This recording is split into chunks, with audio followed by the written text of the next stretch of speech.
Hi, it's another beautiful day in Coto de Caza, and today we're going to talk about our Mexican feathergrass, Nassella tenuissima, formerly under the genus Stipa or Stipa tenuissima. Now this is one of 100 perennial New World bunch grasses. Its genus Nassa in Latin means basket with a narrow neck. Now, this plant is a recipient of the Royal Horticultural Society's Award of Garden Merit. It is native to southwestern United States, northern Mexico, and Argentina. It's considered invasive in California as it outcompetes other plants and wildlife for space and resources. It typically grows between 12 and 24 inches. In summer, when it's maximum bloom, it's about 30 inches, and these are about 30 inches. And it's summer, so you see these great blooms. It's strictly an ornamental plant. It likes full sun, it's drought tolerant, and it thrives in quick draining, lean soil. And they're excellent if you want a sort of a Santa Fe style garden.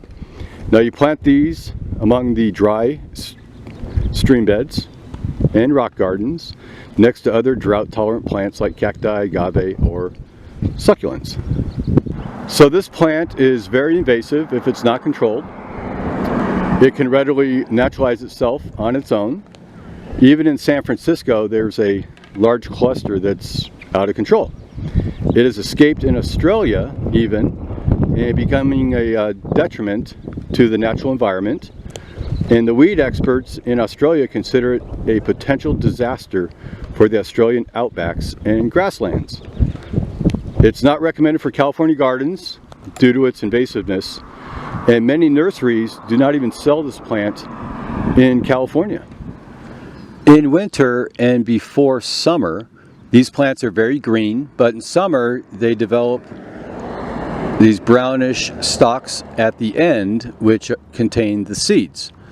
And so in summer, all of these plants, this light brown is all seeds. And we're talking thousands and thousands and thousands of seeds that will disperse, and like I said, they become very invasive. So one of the big challenges with this plant is it's very, very coarse, as you can see here. And if the livestock, like the cattle or the sheep, they eat this, it clumps up in their stomachs and it causes a problem. Now because it's so invasive, it'll replace the natural grasslands, and the cattle and the sheep will run out of things to eat. It's also very flammable. This plant also contains a toxin called saponins, which is harmful to dogs. So if little Fido eats this, he will experience vomiting with blood, dilated pupils, depression, increased saliva, and anorexia. So don't feed this to your dog.